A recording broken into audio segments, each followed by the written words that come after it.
ಹರೇ ರಾಮ.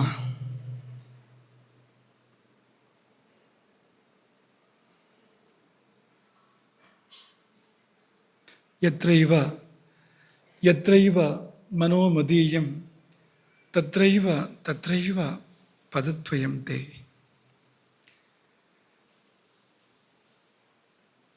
ಯತ್ರೈವ ಯತ್ರೈವ ಮನೋಮದೀಯಂ ತತ್ರೈವ ತತ್ರೈವ ತಪಸ್ವರೂಪಂ. ಯತ್ರೈವ ಯತ್ರೈವ ಶಿರೋಮದೀಯಂ ತತ್ರೈವ ತತ್ರೈವ ಪದದ್ವಯಂ ತೇ.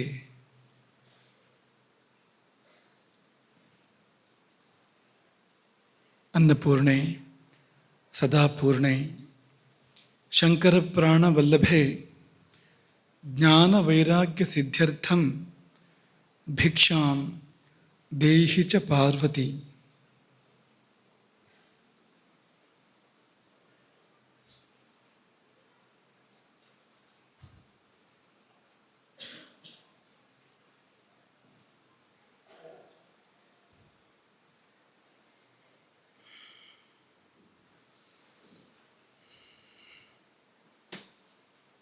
ಈ ಶ್ಲೋಕ ತುಂಬ ಚೆನ್ನಾಗಿದೆ.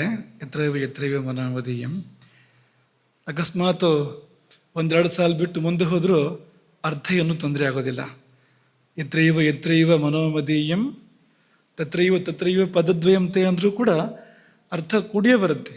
ಎಲ್ಲೆಲ್ಲಿ ನನ್ನ ಮನಸ್ಸು ಸಂಚಾರ ಮಾಡುತ್ತೋ ಅಲ್ಲೆಲ್ಲ ನಿನ್ನ ಚರಣ ಇರಲಿ. ಚರಣ ಇರುವಲ್ಲಿ ಮನಸ್ಸು ಇರಬೇಕಾಗಿತ್ತು. ಅದು ಸಾಧ್ಯ ಇಲ್ಲ ಅಂತಾದರೆ ಹೋಗಲಿ, ಮನಸ್ಸು ಇರುವಲ್ಲೆಲ್ಲ ಚರಣ ಇರಲಿ. ನಾನು ಹೋದಲ್ಲಿ ಬಂದಲ್ಲಿ, ನನ್ನ ಮನಸ್ಸು ಹೋದಲ್ಲಿ ಬಂದಲ್ಲಿ ನಿನ್ನ ಸ್ವರೂಪ ಇರಲಿ. ತಲೆ ಭಾಗದಲ್ಲೆಲ್ಲ ನಿನ್ನ ಚರಣ ಇರಲಿ ಎನ್ನುವ ತುಂಬ ಸುಂದರವಾದ ಅಭಿಪ್ರಾಯದ ಒಂದು ಸಂಸ್ಕೃತದ 4 ಸಾಲುಗಳು ಆಗಲಿ. ಈಗ ನಿನ್ನೆಯ ಊಟದ ಮೆಲುಕು ಹಾಕೋಣ. ಇವತ್ತು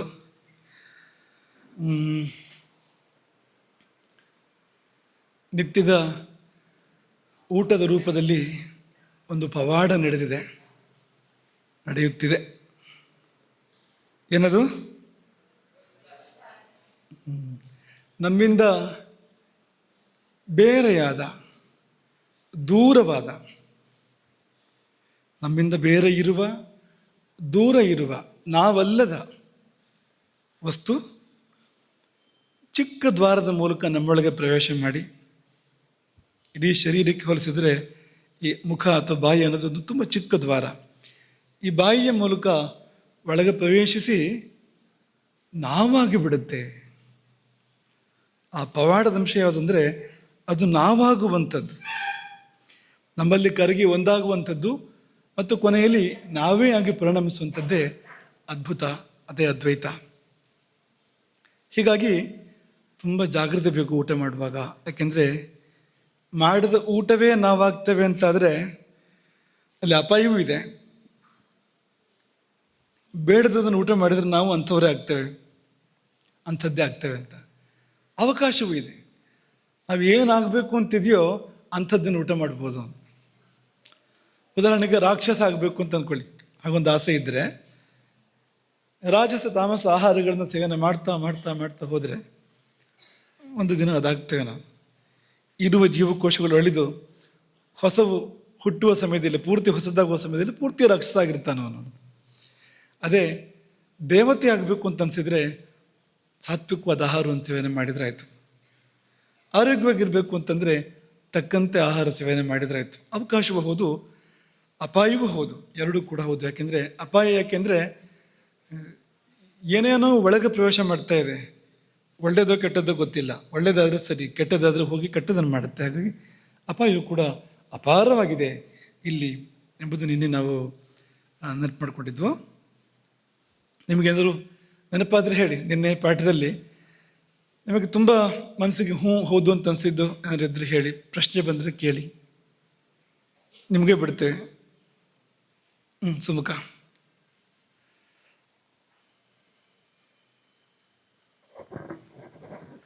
ಆಹಾರ ಅನ್ನೋದು ಇಂಧನ ಪೂರೈಕೆ ಅಂತಲೂ ಹೇಳ್ಬೋದು. ಆದರೆ ಯಾವುದೇ ಇಂಧನ ಕೂಡ ತಾನೇ ಯಂತ್ರವಾಗಿ ಮಾರ್ಪಡೋದಿಲ್ಲ. ಆದರೆ ಈ ಇಂಧನ ಮಾತ್ರ ತಾನೇ ದೇಹವಾಗಿ ಮಾರ್ಪಡುತ್ತೆ. ತುಂಬ ಸರಿಯಾಗಿ ಗ್ರಹಿಸಿ ಹೇಳಿದೆಯೇ. ಯಾವ ವಾಹನವೂ ಕೂಡ ಹೊಸದಾಗ್ತಾ ಇರೋದಿಲ್ಲ, ತಂದಾಗ ಮಾತ್ರ ಹೊಸತು. ಯಾಕಂದರೆ ಇಂಧನ ವಾಹನ ನಡೆಸೋಕೆ ಸಹಾಯ ಮಾಡುತ್ತೆ ಹೊರತು ವಾಹನವನ್ನು ಪುನರ್ನವ ಮಾಡೋಕ್ಕೆ ಅದು ಅವಕಾಶ ಕೊಡೋದಿಲ್ಲ, ಅದಕ್ಕೆ ಒದಗಿ ಬರೋದಿಲ್ಲ ಅದು. ಆದರೆ ಈ ಆಹಾರವೆನ್ನುವುದು ಶರೀರ ನಿತ್ಯ ಹೊಸತಾಗುವಂತೆ, ಕ್ಷಣ ಕ್ಷಣಕ್ಕೂ ಹೊಸತಾಗುವಂತೆ ಮಾಡ್ತಾ ಇದೆ, ನಮ್ಮಲ್ಲಿ ಹೊಸತನವನ್ನು ತುಂಬ್ತಾ ಇದೆ, ನಾವೇ ಆಗ್ತಾ ಇದೆ. ಹೇಳು, ಮತ್ತೆ ಯಾರು ಹೇಳ್ತೀರಿ?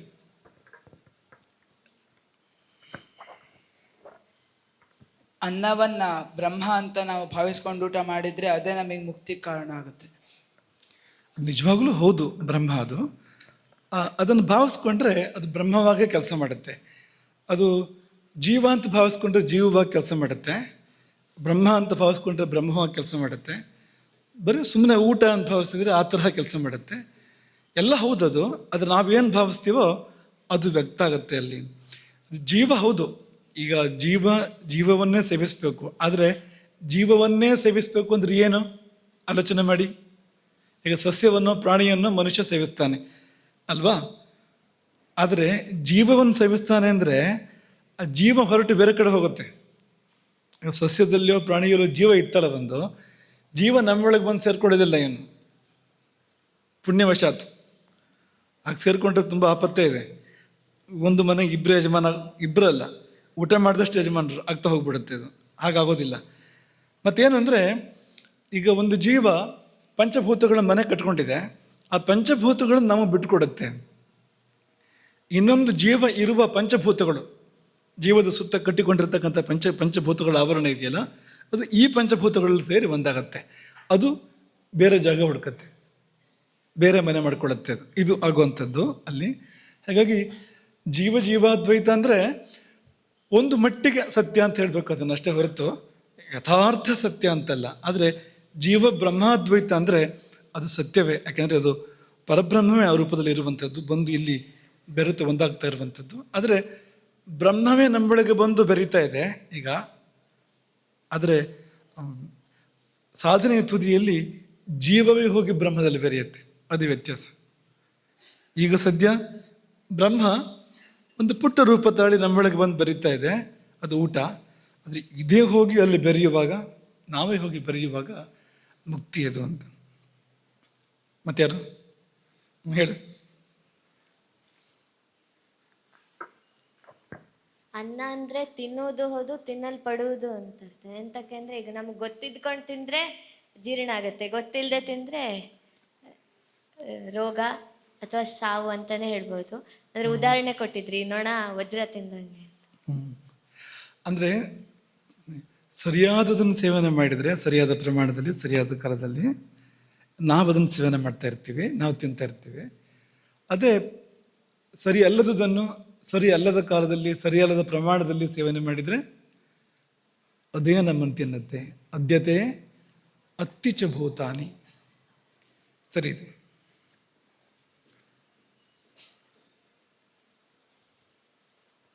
ನಾವು ಅಂದ್ರೆ ಒಂದು ಜೀವ ಇನ್ನೊಂದು ಜೀವನೇ ತಿನ್ನೋದು ಅಂತ ಹೇಳ್ತಾರೆ. ಅಂದ್ರೆ ಈಗ ನಾವು ಒಂದು ಜೀವನ ತಿಂದಾಗ ಅದನ್ನ ಒಳ್ಳೆ ಕಾರ್ಯಕ್ಕೆ ಉಪಯೋಗಿಸ್ಕೊಂಡ್ರೆ ಅದು ಆ ಜೀವ ಹರಿಸುತ್ತೆ ನಮ್ಮನ್ನ. ಅದೇ ನಾವು ಕೆಟ್ಟ ಕಾರ್ಯಕ್ಕೆ ಬಳಸ್ಕೊಂಡ್ರೆ ತಿಂದು ಅದ್ರ ಶಾಪ ನಮ್ಗಿರುತ್ತೆ, ಆ ಜೀವದ ಶಾಪ ನಮ್ಗಿರುತ್ತೆ. ಸರಿಯಾದ ಮಾತು, ತುಂಬ ಸರಿಯಾದ ವಿಷಯ. ಇನ್ನೊಂದು ಜೀವವನ್ನು ನಾವು ಬೆಳೆಸ್ಕೊಳ್ತಾ ಇದ್ದೇವೆ, ಸದುಪಯೋಗ ಮಾಡಿದರೆ ವೇದಾಭ್ಯಾಸೇನ ಜೀರಿತೆ ಅಂತ ಹೇಳ್ತಾರಲ್ಲ, ಆ ರೀತಿ ಅದೊಂದು ಸತ್ಕಾರ್ಯಕ್ಕೆ ಆ ಊಟ ಉಪಯೋಗ ಆದರೆ ಪುಣ್ಯ ಆ ಜೀವಕ್ಕಿದೆ, ಜೀವ ಉದ್ಧಾರ ಆಗುತ್ತೆ. ಎಷ್ಟೋ ಕೆಳಗೆದ್ದಿದ್ದು ತುಂಬ ಮೇಲೆ ಬಂದುಬಿಡುತ್ತೆ. ಇಲ್ಲದೆ ಇದ್ದರೆ ಅದು ಶಪಿಸತ್ತೆ, ದುರುಪಯೋಗ ಮಾಡಿದಾಗ ಆ ಜೀವ ಶಪಿಸತ್ತೆ ನಮ್ಮನ್ನು ಅಂತ. ಆಹಾರ ಸೇವನೆ ಮಾಡಿದ ನಂತರ ಸನ್ಮಾರ್ಗದಲ್ಲಿ ನಡೆದ್ರೆ ಪಂಚಸೂನ ದೋಷ ಪರಿಹಾರ ಆಗುತ್ತೆ. ಅಂದರೆ ಅಲ್ಲೇ ಒಂದು ಪರಿಹಾರ ಮಾಡ್ತಾರೆ, ವೈಶ್ವದೇವ ಅಂತ ಹೆಸರು. ಅಂದರೆ ಊಟ ಮಾಡೋಕ್ಕಿಂತ ಮೊದಲೇ, ಅಡುಗೆ ಆದಮೇಲೆ, ಊಟಕ್ಕಿಂತ ಮುಂಚೆನೇ ವೈಶ್ವದೇವ ಮಾಡಬೇಕು. ವೈಶ್ವದೇವದ ಮೂಲಕವಾಗಿ ಆ ಪಂಚಸೂನ ದೋಷವನ್ನು, ವಧ ದೋಷವನ್ನು, ಅಡುಗೆಯಲ್ಲಿ ವಧ ದೋಷ ಇದ್ದೇ ಇದೆಯಲ್ಲ, ತೋಯಿಸುತ್ತಾ ಬೇಯಿಸುತ್ತಾ, ನಿನ್ನೆ ಹೇಳಿದ್ವಲ್ಲ, ಹೆಚ್ಚುತ್ತಾ ಕೊಚ್ಚುತ್ತಾ, ಅದೆಲ್ಲ ಪರಿಹಾರ ಆಗಬೇಕು ಅದರಲ್ಲಿ. ಜೊತೆಗೆ ನಾವು ಸತ್ಕಾರ್ಯಗಳನ್ನು ಮಾಡ್ತಾ ಹೋದಾಗ ಆ ದೋಷ ಉಳಿಯೋದಿಲ್ಲ, ದೋಷ ಪರಿಹಾರ ಆಗುತ್ತೆ. ಸರಿ ಇದೆ. ಇನ್ಯಾರಾದರೂ ಹೇಳ್ತೀರಾ? ಯಾರು ಹೇಳ್ತೀರಿ? ಇಷ್ಟರ ಜನ ಹೇಳ್ತೀರಿ ಅಂತಾರೆ. ಅಭಿದಯ?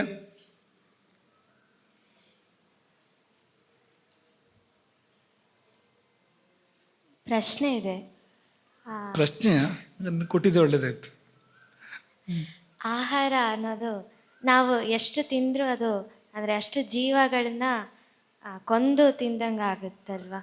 ಆವಾಗ ಆ ಪಾಪವನ್ನು ಯಾವಾಗ ಎಷ್ಟೊತ್ತಿಗೆ ಕಳೆಯಬಹುದು? ಅದೇ ಇದು ಈ ವೈಶ್ವದೇವ ಅಂತ ನಾವೇನು ಮಾಡ್ತಾ ಇದ್ದೀವಿ, ವೈಶ್ವದೇವವನ್ನು ಗೃಹಸ್ಥ ಮಾಡಬೇಕು.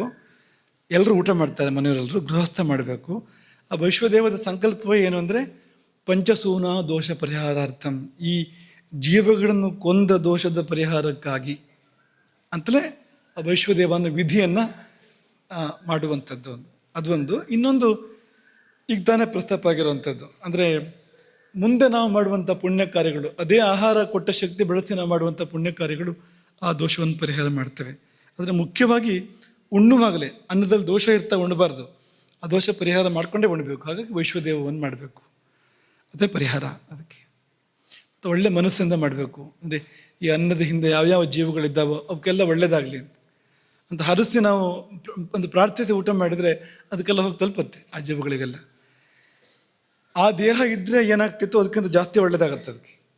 ಈಗ ಒಂದು ಯಾವುದೊಂದು ಗಿಡ ಅಂತ ಅಂದ್ಕೊಳ್ಳಿ, ಗಿಡವಾಗಿದ್ದು ಎಲ್ಲಿಗೆ ಹೋಗುತ್ತೆ, ಅದು ಏನು ಮಾಡುತ್ತೆ ಅದು. ಆದರೆ ಈ ಅದೊಂದು ಪ್ರಾಣಾಗ್ನಿಹೋತ್ರಕ್ಕೆ ಸಂದಾಗ, ಒಂದು ಭೋಜನ ಯಜ್ಞಕ್ಕೆ ಸಂದಾಗ ಅದು ಉದ್ಧಾರ ಆಗ್ಬೋದು, ಅದು ಎಷ್ಟೋ ಮೇಲಕ್ಕೆ ಬಂದ್ಬಿಡ್ಬೋದು. ಆ ಲಾಭ ಅದಕ್ಕಿದೆ ಅಂತ. ಸರಿನಾ? ಇನ್ಯಾರು ಹೇಳ್ತೀರಿ? ಧ್ವನಿ.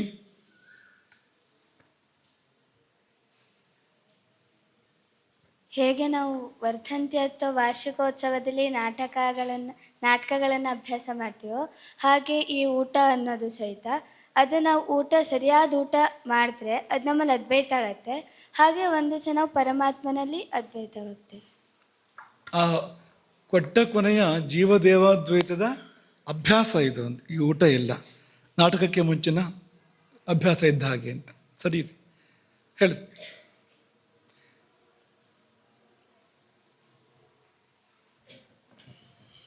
ಮೊದಲು ದ್ವಾಪರ ಯುಗಗಳಲ್ಲಿ ಮೋಕ್ಷ ಪಡಿತಿದ್ದು ಆಹಾರ ಬ್ರಹ್ಮ ಎಂದು ಸ್ವೀಕರಿಸಿದ್ದಕ್ಕ ಅಥವಾ ತಪಸ್ಸಿನಿಂದ? ಒಳ್ಳೆ ಪ್ರಶ್ನೆ ಅದು. ಮುಂದಕ್ಕೆ ಹೇಳ್ತೀವಿ ಅದನ್ನ. ಇನ್ನೇನು ಪ್ರಶ್ನೆಗೆ ಉತ್ತರ ಮುಂದಿನ ಪಾಠ ಅದು. ಊಟ ಅಂದರೆ ತಪಸ್ಸು. ತಪಸ್ಸು ಅಂತ ಬೇರೆ ಇಲ್ಲ, ಇದೇ ಅದು. ಊಟವೇ ತಪಸ್ಸು. ಮುಂದಕ್ಕೆ ಬರುತ್ತೆ, ಬಂದಾಗ ನಿಂಗೆ ಉತ್ತರ ಸಿಗತ್ತೆ. ಇಷ್ಟು ಇಟ್ಕೊಳ್ಳೋಣ ಮಕ್ಕಳೇ. ನೀವು ಇನ್ನೂ ಅನೇಕರು ಹೇಳೋಕ್ಕಿದ್ದೀರಿ, ನಾವು ಹೇಳೋಕ್ಕಿದೆಯಲ್ಲ ಸ್ವಲ್ಪ. ಹಾಗಾಗಿ ಮುಂದಕ್ಕೆ ನಿಮಗೆ ಮತ್ತೆ ಅವಕಾಶ ಸಿಗುತ್ತೆ. ಇದು ಆ ಮೆಲ್ಕನ್ನೇ ಮುಂದುವರಿಸಿದ್ರೆ ಈ ಅದ್ವೈತ ಏರ್ಪಡ್ತಾ ಇದೆಯಲ್ಲ, ಅನ್ನಕ್ಕೂ ಮತ್ತು ನಮಗೂ ಅದ್ವೈತ ಏರ್ಪಡ್ತಾ ಇದೆಯಲ್ಲ, ಏರ್ಪಡಿಸೋರು ಯಾರು? ಅದ್ವೈತವನ್ನು ಯಾರು ಇದನ್ನು ಉಂಟು ಮಾಡ್ತಾ ಇದ್ದಾರೆ? ಈ ಒಂದು ಐಕ್ಯವನ್ನು ಯಾರು ಉಂಟು ಮಾಡ್ತಾ ಇದ್ದಾರೆ? ಅನ್ನ ಬಂದು ನಮ್ಮೊಳಕರಿಗೆ ನಾವು ಒಂದಾಗಿ ನಾವೇ ಆಗ್ತಾ ಇದೆಯಲ್ಲ, ಯಾರು ಮಾಡ್ತಾ ಇರೋದು ಅದನ್ನು ಅನ್ನೋದನ್ನು ಸ್ವಲ್ಪ ಆಲೋಚನೆ ಮಾಡಿ. ಜಠರಾಗ್ನಿ. ಅದನ್ನು ಸುಶ್ರುತರು ಹೇಗೆ ಹೇಳ್ತಾರೆ, ಜಾಠರೋ ಭಗವಾನ್ ಅಗ್ನಿ. ಅವ್ರ ಶಬ್ದಗಳನ್ನು ನೋಡಿ.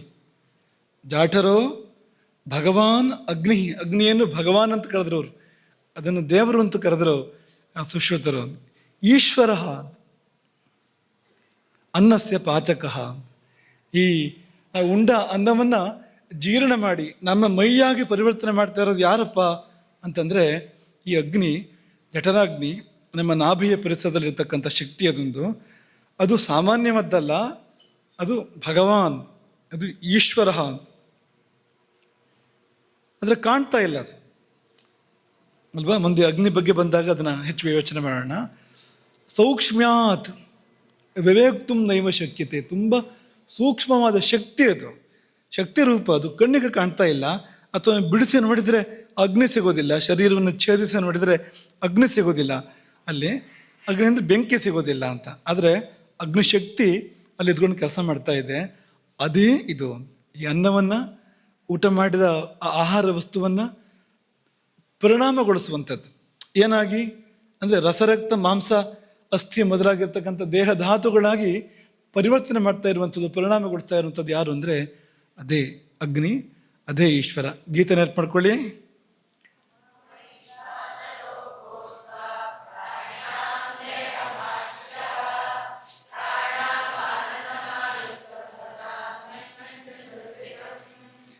ನಾನೇ ವೈಶ್ವಾನರ, ಎಲ್ಲ ಪ್ರಾಣಿಗಳ ದೇಹದಲ್ಲಿ ನಾನಿದ್ದೇನೆ, ನೆಲೆಸಿದ್ದೇನೆ. ಪ್ರಾಣಾಪಾನಗಳು ಒಡಗೂಡಿ 4 ಬಗೆಯ ಏನು ಅನ್ನ ನನ್ನೊಳಗೆ ಬಂದು ಸೇರ್ತದೆಯೋ ಅದೆಲ್ಲವೂ ನಾನೇ ಪಚನಗೊಳಿಸುವವನು. ಈ ಅಡುಗೆ ಮನೆ ಅಡುಗೆ ನಿಜವಾದ ಅಡುಗೆ ಅಲ್ಲ, ಅಡುಗೆ ಮಾಡೋದು ಅಗ್ನಿ, ನಮ್ಮ ಒಳಗಿರ್ತಕ್ಕಂಥ ಅಗ್ನಿಯೇ ಅಡುಗೆ ಮಾಡೋದು. ಪಚಾಮಿ ಅಂದರೆ ನಾನೇ ಅಡುಗೆ ಮಾಡ್ತೇನೆ, ನಾನೇ ಪಾಕವನ್ನು ಮಾಡ್ತೇನೆ ಅಂತ ಭಗವಂತ ಹೇಳ್ತಾ ಇರುವಂಥದ್ದು. ಇವರು ಸುಶ್ರುತರು ಅದನ್ನೇ ಹೇಳಿದರು, ಪಾಚಕಃ ಅಂತ. ಪಾಚಕ ಅಂದರೆ ಅಡುಗೆ ಮಾಡೋವನು ಅಂತ. ಯಾರು ಅಂದರೆ ಅದೇ ಅಗ್ನಿಯೇ ನಿಜವಾದ ಪಾಚಕ. ಮತ್ತು ಇದು ಈ ಅಡುಗೆ ಬಿಟ್ಟರೆ ಯಾರು, ಈ ಅಡುಗೆ ಏನೋ ಇದು ಅಂತಂದರೆ ಅದಕ್ಕೆ ಸಿದ್ಧತೆ ಮಾಡಿಕೊಡುವಂಥದ್ದು. ಅದಕ್ಕೆ ಪೂರಕವಾಗಿ ಒಂದಷ್ಟು ನಾವು ಅದನ್ನು ಮೊದಲೇ ನಾವು ಬೇಯಿಸಿದರೆ, ಮೊದಲು ಸ್ವಲ್ಪ ಮೆತ್ತಗೆ ಮಾಡಿದರೆ, ಮೊದಲು ಅಗಿದು ಕೊಟ್ಟರೆ ಅಂದರೆ ಆ ಅಗ್ನಿಗೊಂದು ಸೇವೆ ಮಾಡಿದ ಹಾಗೆ ಅದು ಅಂತ. ಅದು ಮುಂದೆ ಮಾಡೋದನ್ನು ಮಾಡಲಿಕ್ಕಿದೆ, ನೀವು ಹಸಿ ತಿಂದರೂ ಅದು ಮಾಡೋ ಕೆಲಸ ಮಾಡುತ್ತೆ ಅದು. ಆದರೆ ಸುಗಮ ಮಾಡಿಕೊಡುವಂಥ, ಅದಕ್ಕೆ ಪೂರಕವಾಗಿ ಸೇವೆ ಮಾಡ್ತಕ್ಕಂಥ ಕೆಲಸವನ್ನೇ ಮಾಡೋದು ಹೊರತು ಪಾಚಕ ಯಾರು ಅಂದರೆ ಅಗ್ನಿಯೇ. ಪಾಕ ಎಲ್ಲಾಗತ್ತೆ ಅಂದರೆ ನಿಜವಾದ ಪಾಕ ಅಲ್ಲಾಗತ್ತೆ, ಎಲ್ಲಿ ಹೊಟ್ಟೆ ಒಳಗೆ ನಿಜವಾದ ಪಾಕ ಆಗುವಂಥದ್ದು. ಇದು ಸಣ್ಣ ಸಿದ್ಧತೆ ಅಷ್ಟೇ ಅಡುಗೆ ಮನೆಯಲ್ಲಿ ಮಾಡುವಂಥದ್ದು ಅಂತ. ಕಾಲಾಗ್ನಿ ರುದ್ರ ಪತ್ನೀಚ ನಿದ್ರಾಸ ಸಿದ್ಧ ಯೋಗಿನಿ. ಅವನೇ ಕಾಲಾಗ್ನಿ ರುದ್ರ. ಯಾರು ಅಂದರೆ ಮಣಿಪೂರ ಚಕ್ರದಲ್ಲಿ ನೆಲೆಸಿರ್ತಕ್ಕಂಥವನು ರುದ್ರದೇವ. ಅವನೇ ಕಾಲಾಗ್ನಿ ಅಂದರೆ ಕಾಲಕ್ಕೆ ತಕ್ಕಂತೆ ಮಧ್ಯಾಹ್ನ ಕಾಲ ಬಂದರೆ ಎದ್ದು ಬರುವವನು ಹಸಿವಾಗಿ, ಅವನೇ ಅವನು ಎನ್ನುವುದು ಇನ್ನೊಂದು ಮಾತು. ಹಾಗಾಗಿ ಇದು ಒಡಲೊಳಗೆ ಅಗ್ನಿರೂಪದಲ್ಲಿ ನೆಲೆಸಿರುವ ಪರಮಾತ್ಮನಿಗೆ ನಾವೆತ್ತುವ ತುತ್ತು ಹವಿಸ್ಸು ಅನ್ನೋದನ್ನು ನಮ್ಮ ಮನಸ್ಸಲ್ಲಿ ಇಟ್ಕೊಳ್ಬೇಕು. ಒಂದು ಸಂಗತಿಯನ್ನು ಗಮನಿಸಿ ಮುಂದಕ್ಕೆ ಹೋಗೋಣ ಇಲ್ಲಿಂದ. ಈ ಅದ್ವೈತ ಆಗದೇ ಇರೋ ಪದಾರ್ಥಗಳನ್ನು ಆದಷ್ಟು ನಾವು ತಿನ್ನಬಾರ್ದು. ಅದ್ವೈತ ಆಗದಿರೋ ಪದಾರ್ಥಗಳು ಒಳ್ಳೆ ಪದಾರ್ಥವೇ ಆದರೂ ಅದು ಜಾಸ್ತಿ ತಿಂದರೆ ಅದು ಅದ್ವೈತ ಆಗೋದಿಲ್ಲ. ಆಮೇಲೆ ಅದು ಬೇರೆ ಉಳಿಯುತ್ತೆ, ಅದು ಅನಾಹುತ ಮಾಡುತ್ತೆ. ಅಥವಾ ಆವಾಗ ತಿಂದರು ಅದು ಜೀರ್ಣಕ್ಕಿಂತ ಮುಂಚೆ ಮತ್ತೆ ತಿಂದರೆ ಅದು ಅದೇ ಪರಿಣಾಮವನ್ನು ಮಾಡುತ್ತೆ. ಆದರೆ ಕೆಲವು ಆಹಾರ ವಸ್ತುಗಳೇ ಆಗಿವೆ, ಅದನ್ನು ತಿಂದರೆ ಅದು ಅದ್ವೈತ ಆಗೋದಿಲ್ಲ, ಅಂದರೆ ಜೀರ್ಣ ಆಗೋದಿಲ್ಲ ಅಂತ. ಜೀರ್ಣ ಆದರೆ ಅದ್ವೈತ ಆಗೋದು, ಅದು ಜೀರ್ಣ ಆಗೋದಿಲ್ಲ. ಅದಕ್ಕೆ ಒಂದು ಉದಾಹರಣೆ ಮೈದಾ. ಒಂದು ಉದಾಹರಣೆ ಮೈದಾ ಸುಲಭಕ್ಕೆ ಜೀರ್ಣ ಆಗೋದಿಲ್ಲ. ಅದು ಬೇರೆ ಆಹಾರ ವಸ್ತುಗಳಿಗೆ ಜೀರ್ಣ ಆಗೋಕ್ಕೆ ಏನು ಸಮಯ ಬೇಕೋ ಅದಕ್ಕಿಂತ ತುಂಬ ಜಾಸ್ತಿ ಸಮಯ ಬೇಕು ಅದಕ್ಕೆ, ಮೈದಾಕ್ಕೆ.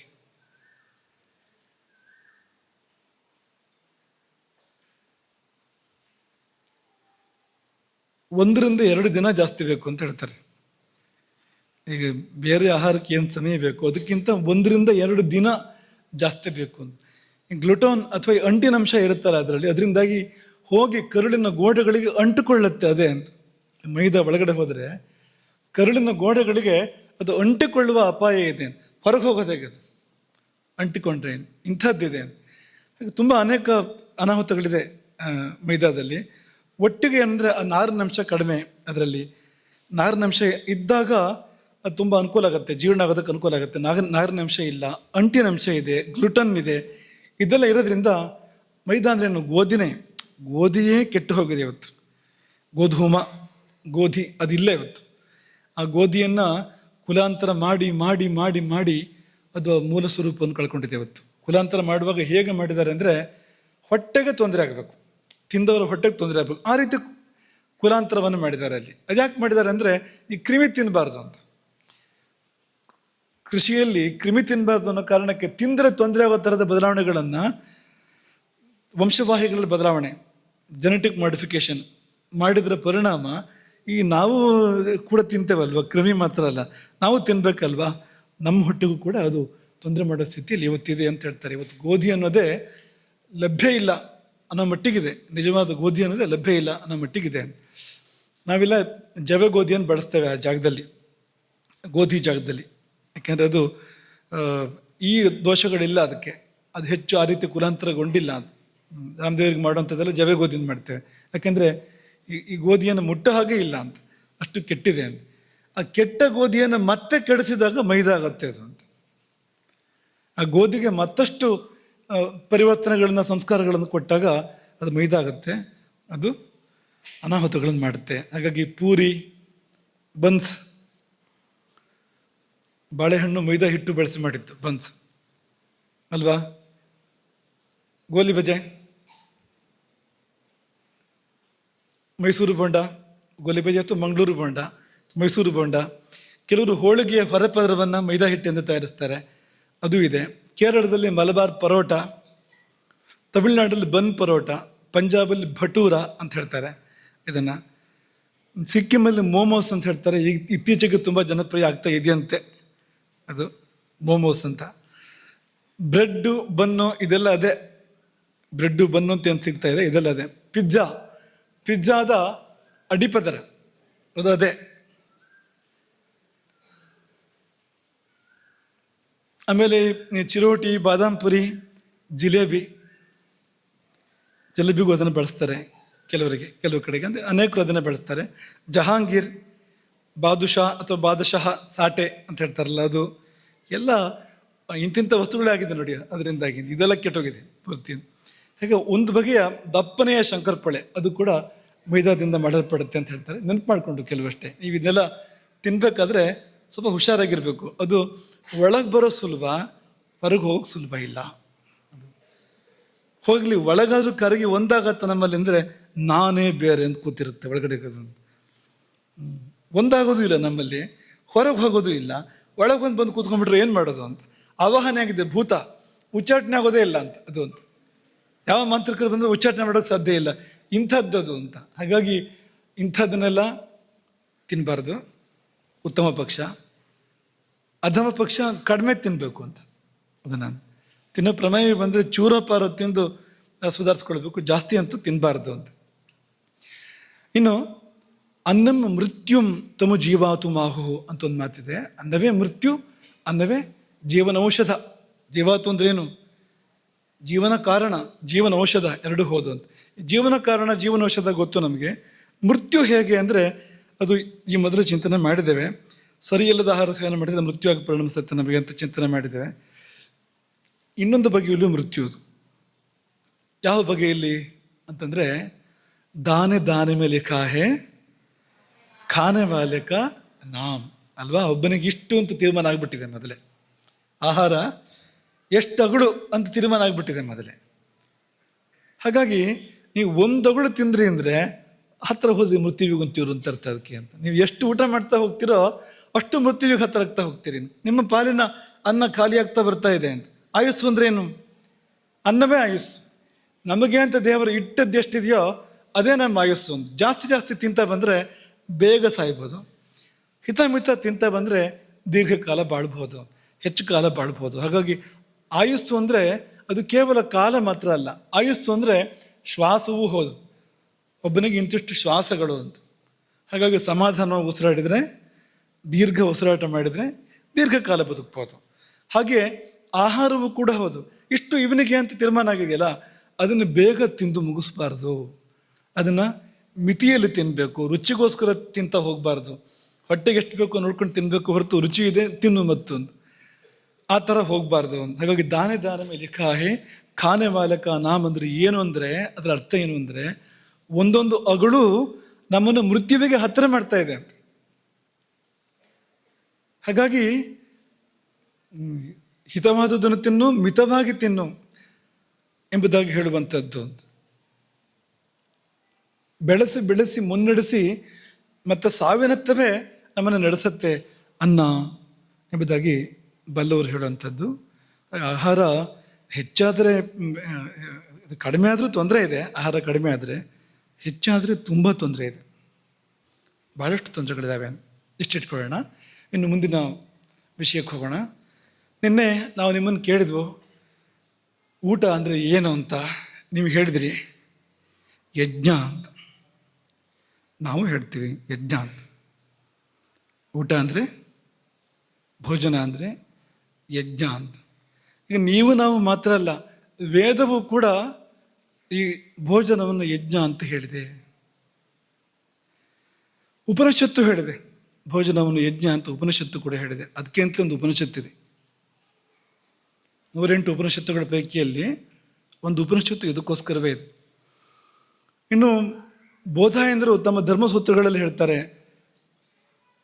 ಯಜ್ಞ ಇದು ಅಂತ, ಆತ್ಮಯಾಗ ಎಂಬುದಾಗಿ ಬೋಧಾಯಂದರು ಹೇಳ್ತಾರೆ.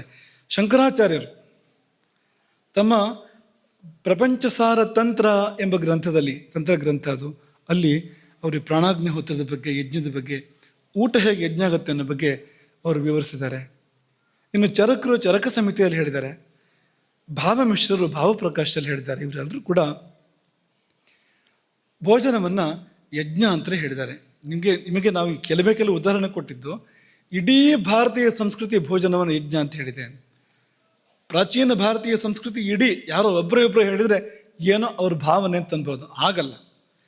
ಬೇರೆ ಬೇರೆ ಕಾಲಘಟ್ಟಗಳಲ್ಲಿ ಬದುಕಿ ಬೆಳೆದಿರ್ತಕ್ಕಂಥ ಮಹಾತ್ಮರುಗಳು, ಬೇರೆ ಬೇರೆ ಪ್ರದೇಶಗಳಲ್ಲಿದ್ದವರು, ಒಬ್ರಿಗೊಬ್ರಿಗೆ ಸಂಪರ್ಕ ಇಲ್ಲ ಅಂಥವರು ಕೂಡ ಇದೇ ಮಾತನ್ನೇ ಹೇಳಿದ್ದಾರೆ. ಭೋಜನ ಅಂದರೆ ಯಜ್ಞ ಅನ್ನೋ ಮಾತನ್ನೇ ಹೇಳಿದ್ದಾರೆ. ಅನ್ನುವಾಗ ಅದು ಸುಮ್ಮನೆ ಮಾತಲ್ಲ, ಅದರ ಹಿಂದೆ ಒಂದು ಶೋಧನೆ ಇದೆ, ಸಂಶೋಧನೆ ಇದೆ, ಸಮೀಕ್ಷೆ ಇದೆ, ಅದರ ಹಿಂದೆ ಒಂದು ತತ್ವದರ್ಶನ ಇದೆ ಅನ್ನೋದು ನಾವು ತಿಳ್ಕೊಳ್ಬೇಕು.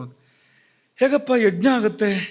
ಇದು ಯಜ್ಞ ಅಂದರೆ ಅಗ್ನಿ ಬೇಕಲ್ವಾ, ಅದಕ್ಕೆ ಯಾಗಶಾಲೆ ಬೇಕಲ್ವಾ ಅಂತಂದರೆ, ಈ ಶರೀರವೇ ಯಾಗಶಾಲೆ, ಜಠರಾಗ್ನಿಯೇ ಅಗ್ನಿ, ಯಜ್ಞಾಗ್ನಿ. ನಾವೇನು ಊಟ ಮಾಡ್ತೇವೆ ಅದೇ ಹವಿಸ್ಸು. ಸರಿಯಾಗಿ ಊಟ ಮಾಡಿದರೆ ಮಾಡುವ ಊಟವೇ ಹವಿಸ್ಸು. ಒಟ್ಟಾರೆ ಭೋಜನವೇ ಯಜ್ಞ. ಎಲ್ಲ ದೇವತೆಗಳಿಗೆ ತೃಪ್ತಿ, 33 ಕೋಟಿ ದೇವತೆಗಳಿಗೆ ತೃಪ್ತಿ.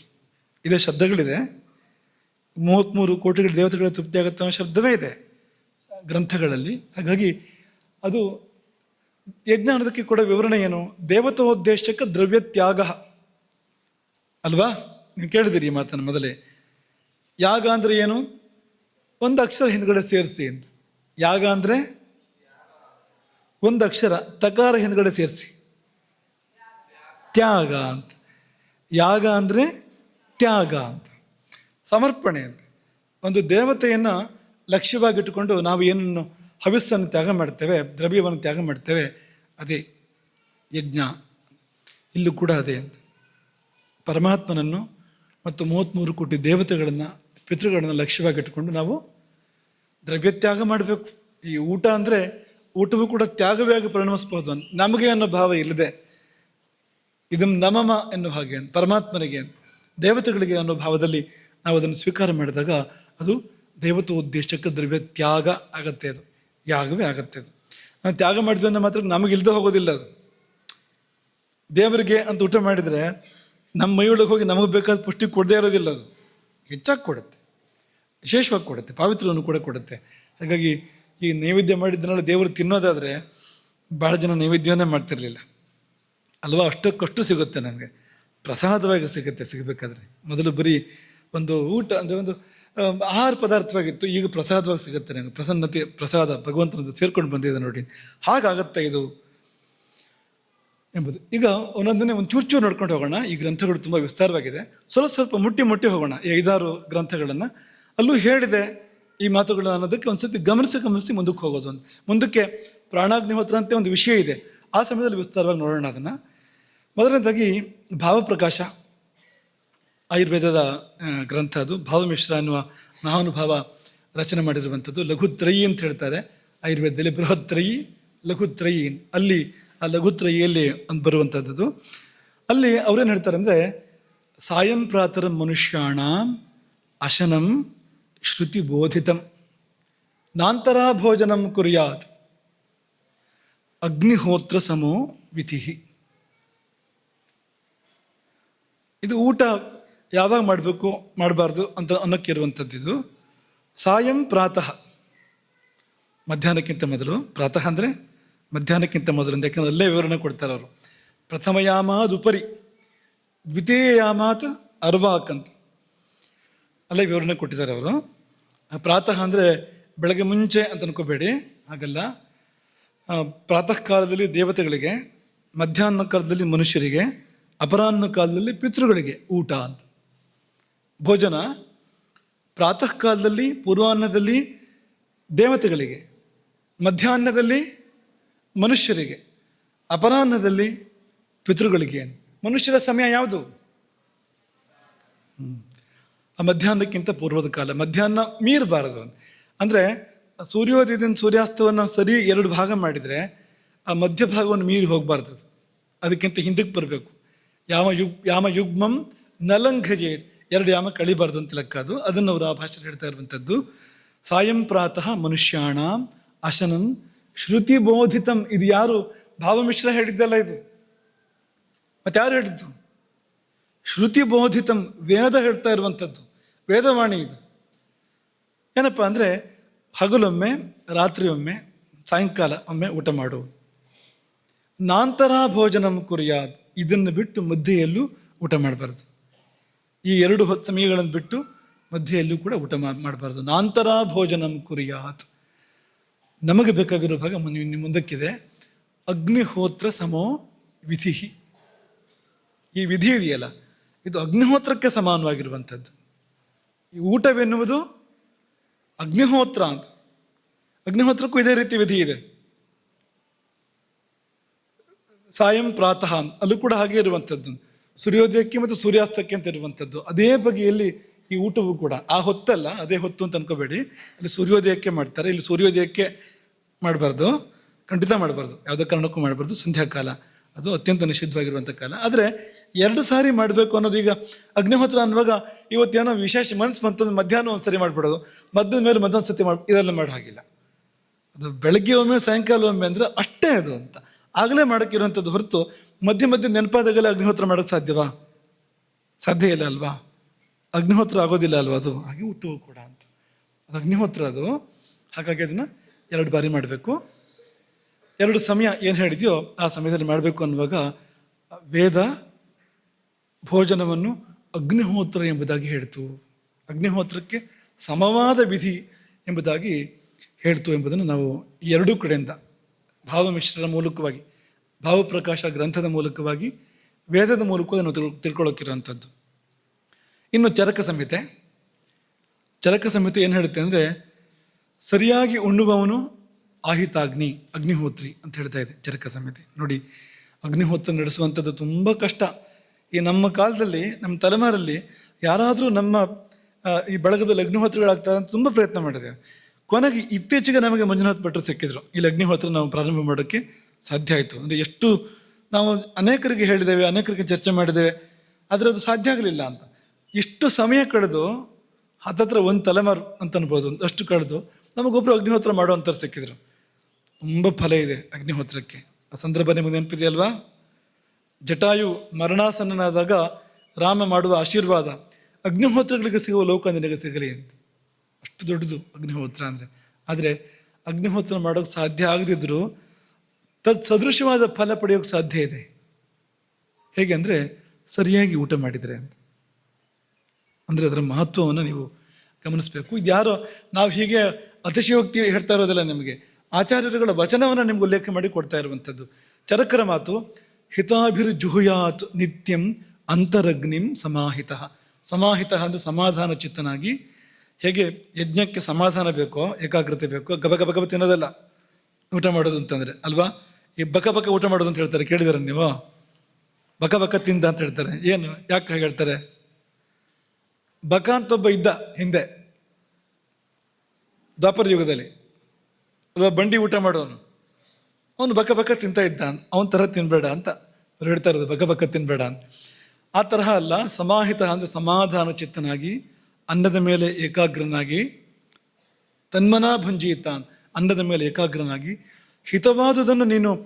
ಹಿತವಾದುದನ್ನು ಸೇವಿಸು ಅಂತ ಹೇಳ್ತಾ ಇಲ್ಲ ಚರಕರು, ಹಿತವಾದುದನ್ನು ಹೋಮಿಸು, ಜುಹುಯಾತ್.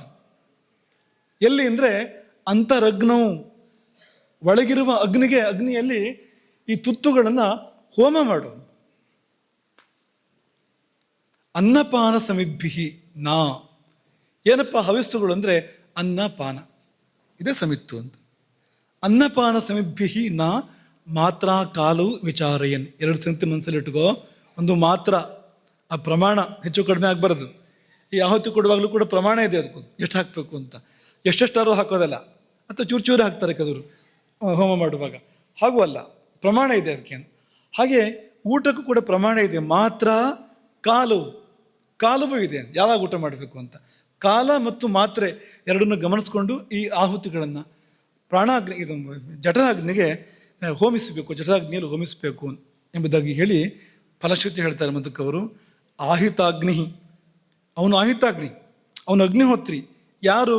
ಸದಾ ಪಥ್ಯಾನಿ ಅಂತರಗ್ನೂ ಜುಹೋತಿ ಯಹ.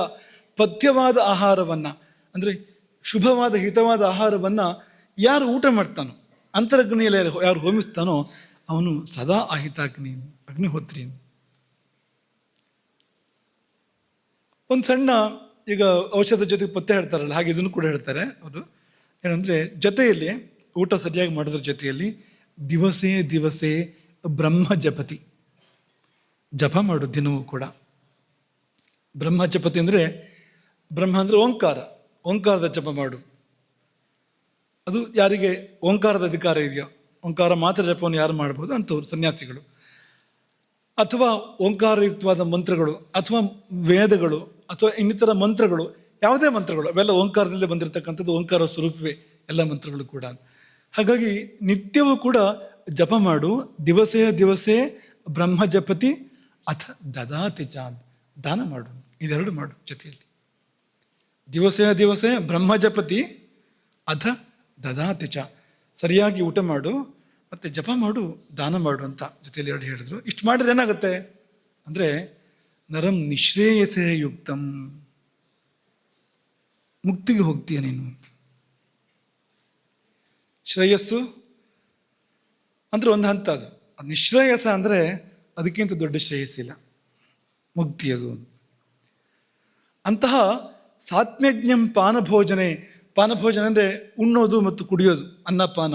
ಇದರಲ್ಲಿ ಸಾತ್ಮ್ಯ, ಅದು ಯಾವುದು ಹಿತ ಯಾವುದು ಹಿತ ಅಲ್ಲ, ಯಾವುದು ಒಗ್ಗೋದಿಲ್ಲ ಅನ್ನೋ ಕಲ್ಪನೆ ಇದ್ಕೊಂಡು ಯಾರು ಊಟ ಮಾಡ್ತಾ ಇರ್ತಾನೋ ಅವನು ಯಾವತ್ತೂ ರೋಗಿ ಆಗೋದಿಲ್ಲ, ಅವನನ್ನು ರೋಗಗಳು ಮುಟ್ಟೋದೇ ಇಲ್ಲ. ಭಜಂತೆ ನಾಮಯ ಕೇಚಿತ್. ಈ ಅಗ್ನಿಹೋತ್ರಿ ಯಾರಿದಾನೋ, ಅಗ್ನಿಹೋತ್ರಿಯನ್ನು ನಿತ್ಯಾಗ್ನಿಹೋತ್ರಿ ಅಂದರೆ ಈ ಭೋಜನವೆಂಬ ಅಗ್ನಿಹೋತ್ರವನ್ನು, ಪ್ರಾಣಾಗ್ನಿಹೋತ್ರವನ್ನು ಯಾರು ನಿರ್ವಾಹ ಮಾಡ್ತಾನೋ ಅವನನ್ನು ರೋಗಗಳು ಮುಟ್ಟೋದಿಲ್ಲ. ಮುಂದಿನ ಜನ್ಮದಲ್ಲೂ ಅಂತ ಹೇಳಿದ್ರು. ಈ ಜನ್ಮ ಮಾತ್ರ ಅಲ್ಲ, ಭಾವಿನೋಪ್ಯಂತರಾದೃತೆ, ಮುಂದಿನ ಜನ್ಮದಲ್ಲೂ ಕೂಡ ಅವನಿಗೆ ರೋಗ ಬರೋದಿಲ್ಲ. ಈ ಜನ್ಮ ಮಾತ್ರ ಅಲ್ಲ, ಸತ್ತು ಮತ್ತೆ ಹುಟ್ಟಿದರೆ ಒಂದು ವೇಳೆ ಆಗಲೂ ಕೂಡ ರೋಗ ಬರೋದಿಲ್ಲ. ಯಾಕೆಂದರೆ ಪಾಪಗಳು ಕ್ಷಯಿಸಿವೆ ಎರಡು ರೀತಿಯಿಂದ. ಒಂದು ಅವನ ಜಪ ಮತ್ತು ದಾನದಿಂದಾಗಿ, ಇನ್ನೊಂದು ಈ ಊಟ ಇದೆಯಲ್ಲ, ಇದೇ ಯಜ್ಞ ಆಯಿತು, ಪಾಪಗಳು ಪರಿಹಾರ ಆದವು. ಮುಂದಿನ ಜನ್ಮಕ್ಕೂ ಕೂಡ ರೋಗ ಬರೋದಿಲ್ಲ. ರೋಗ ಬರಬೇಕಾದ್ರೆ ಪಾಪ ಬೇಕು, ಪಾಪ ಇದ್ದರೆ ರೋಗ ಬರೋದಿಲ್ಲ. ಹಾಗಾಗಿ ನೀವು ರೋಗ ಪರಿಹಾರ ಮಾಡ್ಕೊಡೋದು ಮಾತ್ರ ಅಲ್ಲ, ಸರಿಯಾಗಿ ಊಟ ಮಾಡಿದರೆ ಪಾಪ ಪರಿಹಾರ ಕೂಡ ಮಾಡ್ಕೊಳ್ಳೋಕೆ ಸಾಧ್ಯ ಇದೆ ಎಂಬುದಾಗಿ ಚರಕರು ಹೇಳಿದರು. ಹಾಗಾಗಿ ಎರಡು ಹೊತ್ತು ಸರಿಯಾಗಿ ಊಟ ಮಾಡಿದರೆ ಅಗ್ನಿಹೋತ್ರ ಮಾಡಿದಂತೆ ಆಯಿತು. ಸರಿಯಾಗಿ ಊಟ ಮಾಡಿದರೆ ಅಂತ.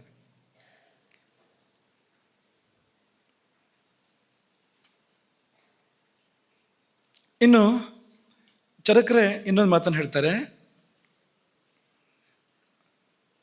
ಇಂಧನ ಅಂತ ನಾನು ನಿನ್ನೆ ಹೇಳಿದ್ವಲ್ವ ನಿಮಗೆ, ಅದು ಚರಕರ ಮಾತು, ಚರಕರಲ್ಲೇ ಬಂದಿರುವಂಥದ್ದು.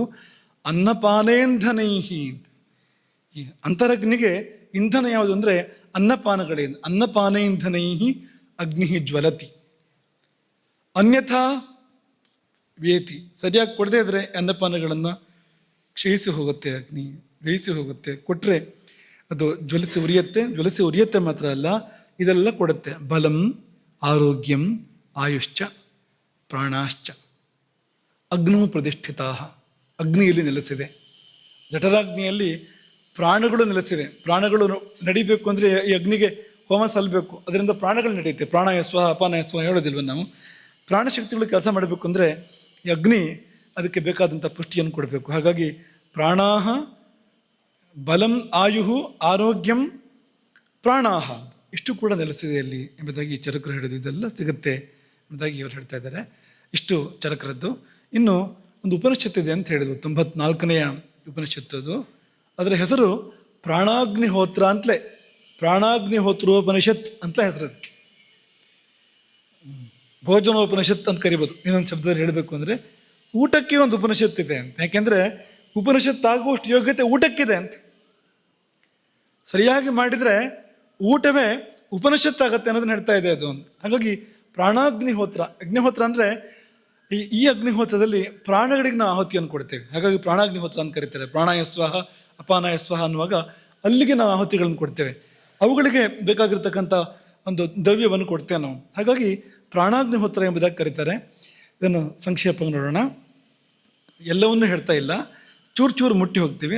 ಆ ಸಮಯಕ್ಕೆ ಒಂದು ಸ್ವಲ್ಪ ಜಾಸ್ತಿ ಹೇಳೋಕ್ಕೆ ಪ್ರಯತ್ನ ಮಾಡ್ತೀವಿ ಪ್ರಾಣಾಗ್ನಿಹೋತ್ರದ ವಿಷಯ ಮುಂದಕ್ಕೆ ಬಂದಾಗ.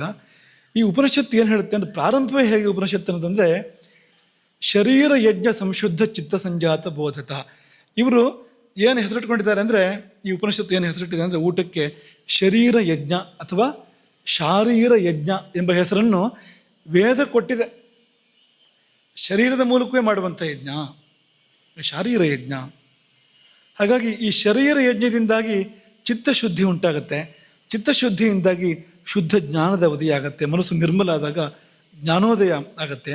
ಅದರಿಂದಾಗಿ ರಾಮಪದವನ್ನು ಸೇರಬಹುದು ಎಂಬುದಾಗಿ ಶುರು ಮಾಡೋದು ಈ ಉಪನಿಷತ್ತು. ಮನಯೋ ಯತ್ ಪದಂ ಯಾಂತಿ ತದ್ ರಾಮಪದಂ ಆಶ್ರಯೇಯ. ರಾಮಪದವನ್ನು ಆಶ್ರಯಿಸ್ತೇನೆ, ಯಾಕೆಂದರೆ ಮುನಿಗಳು ರಾಮಪದವನ್ನು ಸೇರ್ತಾರೆ. ಯಾವುದರಿಂದಾಗಿ ಅಂದರೆ ಭೋಜನ ಶುದ್ಧವಾಗಿ ಮಾಡಿ, ಅದರಿಂದಾಗಿ ಮನಃಶುದ್ಧವಾಗಿ, ಅದರಿಂದಾಗಿ ಜ್ಞಾನೋದಯವಾಗಿ, ಜ್ಞಾನದ ಮೂಲಕವಾಗಿ ಯಾರು ರಾಮನನ್ನು ಸೇರ್ತಾರೋ ಅಂಥ ಮುನಿಗಳನ್ನು ಆಶ್ರಯಿಸ್ತೇನೆ ಅಂತ ಉಪನಿಷತ್ತು ಆರಂಭ ಆಗುವಂಥದ್ದು. ಮುಂದುವರೆದು ಉಪನಿಷತ್ತು ಏನು ಹೇಳುತ್ತೆ ಅಂದರೆ, ಅಥಾತಃ ಅಂತ ಒಂದು ಪ್ರತಿಜ್ಞೆ ಮಾಡಬೇಕು. ಆರಂಭದಲ್ಲಿ ಮುಂದೇನು ಹೇಳಲಿಕ್ಕಿದೆ ಅನ್ನೋದನ್ನು ಪ್ರತಿಜ್ಞೆ ಮಾಡಬೇಕು. ಪ್ರತಿಜ್ಞೆ ಹೇಗೆ ಮಾಡುತ್ತೆ ಅಂದರೆ, ಅಥಾತಃ ಸರ್ವೋಪನಿಷತ್ ಸಾರಂ. ಈ 108 ಉಪನಿಷತ್ತುಗಳ ಸಾರವನ್ನು ಹೇಳ್ತೇನೆ. ಭೋಜನ ಅನ್ನೋದು, ಈ ಪ್ರಾಣಾಗ್ನಿಹೋತ್ರ ಅನ್ನೋದು ಎಲ್ಲ ಉಪನಿಷತ್ತುಗಳ ಸಾರ ಅಂತ. ಸರ್ವೋಪನಿಷತ್ ಸಾರಂ ಸಂಸಾರ ಜ್ಞಾನಾತೀತಂ. ಈ ಸಂಸಾರವನ್ನು ಮೀರಿ ಹೋಗಲಿಕ್ಕೆ ಸಾಧ್ಯ ಇದೆ ನಮಗೆ, ಅಂಥದ್ದದು. ಅನ್ನ ಸೂಕ್ತಂ ಶಾರೀರ ಯಜ್ಞಂ ವ್ಯಾಖ್ಯಾಸ್ಯಾಮ.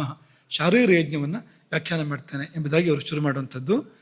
ಆಮೇಲೆ ಒಂದು ಮಾತು ಹೇಳ್ತಾರೆ ಅವರು, ಏನಂದ್ರೆ ಯಸ್ಮಿನ್ನೇವ ಪುರುಷಃ ಶರೀರೇ ವಿನಾಪಿ ಅಗ್ನಿಹೋತ್ರೇಣ ವಿನಾಪಿ ಸಾಂಖ್ಯಯೋಗೇನ ಸಂಸಾರ ವಿಮುಕ್ತಿರ್ಭವತಿ. ಅಗ್ನಿಹೋತ್ರವನ್ನು ಮಾಡ್ತಾ ಇಲ್ಲ, ಸಾಂಖ್ಯಯೋಗಗಳು ಜ್ಞಾನಯೋಗವೋ ಕರ್ಮಯೋಗವೋ ಇಂಥದ್ದನ್ನು ಮಾಡ್ತಾ ಇಲ್ಲ, ಅದರ ಮುಕ್ತಿಗೆ ಹೋಗ್ತಾನೆ. ಯಾವುದರಿಂದ ಅಂದರೆ ಊಟದಿಂದ. ಸಾಂಖ್ಯ ವಿನಾಪಿ ಅಗ್ನಿಹೋತ್ರೇಣ ವಿನಾಪಿ ಸಾಂಖ್ಯಯೋಗೇನ ಸಂಸಾರ ವಿಮುಕ್ತಿರ್ಭವತಿ. ಇವರು ಶರೀರವನ್ನು ಯಾಗಶಾಲೆ ಅಂತ ಕರೆದಿದ್ದಾರೆ. ಸ್ವಶರೀರೇ ಯಜ್ಞಂ ಪರಿವರ್ತಯಾಮಿ. ಇಲ್ಲೇ ಯಜ್ಞ ಮಾಡ್ತೇನೆ, ಶರೀರದ ಒಳಗೆ ಯಜ್ಞ ಮಾಡ್ತೇನೆ ಅಂತ ಹೇಳ್ತಾರೆ ಅವರು. ಆಮೇಲೆ ಕೋಷ್ಠಾಗ್ನಿ ಅಂತ ಕರೀತಾರೆ ಅವರು. ಕೋಷ್ಠಾಗ್ನಿ, ಕೋಷ್ಠ ಅಂದರೆ ಆ ಕೋಷ್ಠ ಶಬ್ದದಿಂದಲೇ ಹೊಟ್ಟೆ ಶಬ್ದ ಬಂದಿದೆ. ಈ ಕಕಾರ ಹಕಾರ ಹತ್ತಿರ ಯಾವಾಗಲು. ಅಕುಹ ವಿಸರ್ಜನೀಯಾನ ಕಂಠ ಅಲ್ವಾ. ಅಕಾರ ಕವರ್ಗ ಹಕಾರ ಎಲ್ಲಕ್ಕೂ ಕಂಠವೇ ಅಲ್ವಾ. ಕವರ್ಗಕ್ಕೆ ಹಕಾರಕ್ಕೆ ಸ್ವಲ್ಪ ಹತ್ತಿರ ಇದೆ. ಹಾಗಾಗಿ ಈ ಕೆಲವು ಕಡೆಲ್ಲ ಗ ಹ ಅಂತ ಹೇಳೋದು ಹೀಗೆಲ್ಲ ಆಗ್ತಾ ಇರುತ್ತೆ. ಹಾಕಿ ಗ ಅಂತ ಹೇಳೋದು ಎಲ್ಲ ಮಾಡ್ತಾ ಇರ್ತಾರೆ. ಆಹಾರ ಅಂತಕ್ಕೆ ಆಗಾರ ಅಂತ ಹೇಳೋದು ಎಲ್ಲ ಮಾಡ್ತಾ ಇರ್ತಾರೆ, ಯಾಕೆಂದ್ರೆ ಹತ್ತಿರ ಇದೆ ಅದು ಅಂತ. ಹಾಗಾಗಿ ಈ ಕೋ ಹೋಗಿ ಹೋ ಆಗಿದೆ. ಷ್ಠ ಹೇಳೋಕ್ಕೆ ಕಷ್ಟ ಆಗಿ ಟಾಕಿ ಟಾವತ್ ಬಂದಿದೆ ಅಲ್ಲಿ ಬರ್ತಾ ಬರ್ತಾ. ಹಾಗಾಗಿ ಈ ಕೋಷ್ಠ ಹೋಗಿ ಹೊಟ್ಟೆಯಾಗಿ ಕೂತಿದೆ ಅಂತ ಕ್ರಮೇಣ ಅಂತ. ಕೋಷ್ಠ ಅಂದರೆ ಹೊಟ್ಟೆ, ಕೋಷ್ಠಾಗ್ನಿಯಿಂದ ಹೊಟ್ಟೆಯಲ್ಲಿರ್ತಕ್ಕಂಥ ಅಗ್ನಿ. ಈ ಕೋಷ್ಠಾಗ್ನಿಗೆ ಆಹುತಿಗಳನ್ನು ಕೊಡಬೇಕು ಅಂತ ಹೇಳ್ತಾರೆ ಅವರು. ಕೋಷ್ಠಾಗ್ನಿರ್ನಾಮ ಅಂಥೇಳಿ. ಏನು ಆಹುತಿಗಳು ಅಂದರೆ ಅಶಿತ, ಪೀತ, ಲೀಢ, ಖಾದಿತ. ಅಶಿತ, ಪೀತ, ಲೀಢ, ಖಾದಿತ ಅಂದರೆ ಬೇರೆ ಬೇರೆ ಬಗೆಯ ಆಹಾರಗಳು. ಅಶಿತ ಅಂದರೆ ಇಲ್ಲಿ ಉಪನಿಷತ್ ಬ್ರಹ್ಮ ಅಂತ ಒಬ್ಬರು ಯೋಗಿಗಳು ಅವರು ವ್ಯಾಖ್ಯಾನ ಮಾಡಿದ್ದಾರೆ ಇದಕ್ಕೆ. ಅವರ ವ್ಯಾಖ್ಯಾನದಲ್ಲಿ ದಂತೈರ್ ಅವಖಂಡ್ಯ ಇದು ಅದ್ಯತೆ, ಹೊಲ್ಲಲ್ಲಿ ಕಚ್ಚಿ ಕಚ್ಚಿ ತಿಂತೀರಿ ನೀವು ಅಂತ. ಅದು ಅಶಿತ ಅಂದರೆ ಅದು ಅಂತ. ಅಪೂಪಾದಿ, ಅಪೂಪವೇ ಮೊದಲಾಗಿರುವಂಥದ್ದು, ಅತ್ರಸ ಅಂಥದ್ದರ ಇದೆಯಲ್ಲ, ಅದು ದಂತೈಹಿ ಅವಖಂಡ್ಯ ಖಾದ್ಯತೆ ಅಂತ, ಇದು ಅದ್ಯತೆ ಅಂತ, ಅದು ಒಂದಂತೆ. ಇನ್ನು ಪೀತ ಅಂದರೆ ಕುಡಿಯೋಕ್ಕೆ ಬರುವಂಥದ್ದು, ಅದು ಇವರು ಪಾಯಸದ ಉದಾಹರಣೆ ಕೊಟ್ಟಿದ್ದಾರೆ ಇಲ್ಲಿ. ಪಾಯಸನೂ ಕುಡಿಯುವಂಥದ್ದೇ ಅಲ್ವಾ, ಕುಡಿಯೋದು ಸುರಿಯೋದು ಅದು. ಆಮೇಲೆ ಲೀಢ ಅಂತ ನೆಕ್ಕೋದು, ಇದು ನೆಕ್ಕಿ ಕೆಲವೊಂದೆಲ್ಲ ಹೀಗೆ ನೆಕ್ಕಬೇಕಾಗತ್ತೆ ನೋಡಿ ಅಂತ ಅಲ್ವಾ. ತಿನ್ನೋಕ್ಕೂ ಬರೋದಿಲ್ಲ ಅದು, ಕುಡಿಯೋಕ್ಕೂ ಬರೋದಿಲ್ಲ, ನೆಕ್ಕೋಕ್ಕೆ ಬರುತ್ತೆ ಅದು, ಅಂಥದ್ದಿರುತ್ತೆ. ಉದಾಹರಣೆಗೆ ಏನಪ್ಪ ನೀವು ಉಪ್ಪಿನಕಾಯಿಗೆ ಹೋದ್ರಿ ಸೀದಾ, ಬೇರೆ ಯಾವುದೂ ಇಲ್ವಾ ಅಂತ. ಹಾಂ ಚಟ್ನಿ, ಲೇಹನೆ ಆಯಿತು. ಆಮೇಲೆ ಖಾದಿತ ಅನ್ನೋದಕ್ಕೆ ಇವ್ರು ಕೊಡೋ ವಿವರಣೆ ಚೋಷ್ಯ ಅಂತ ವಿವರಣೆ ಕೊಡ್ತಾರೆ ಅದಕ್ಕೆ. ಚೋಷ್ಯ ಅಂದರೆ ಅದು ಅಗದು ರಸ ಇರೋದು, ರಸ ಮಾತ್ರ ಒಳಗೆ ಹೋಗುತ್ತೆ, ಈ ಗಟ್ಟಿ ಒಂದು ನಿಸ್ಸಾರದ ಭಾಗ ಉಳಿಯುತ್ತೆ ಅಂತ ಅದು ಅಂತ. ಈ 4 ಹೇಳಿದ್ದಾರೆ. 4 ಬಗೆಯ ಆಹುತಿಗಳು ಕೋಷ್ಠಾಗ್ನಿಗೆ ಕೊಡಲ್ಪಡ್ತವೆ. ಅದರಲ್ಲಿ ಇದು ಗಾರ್ಹಪತ್ಯ ಅಂತ ಕರೆದಿದ್ದಾರೆ ಅದನ್ನು.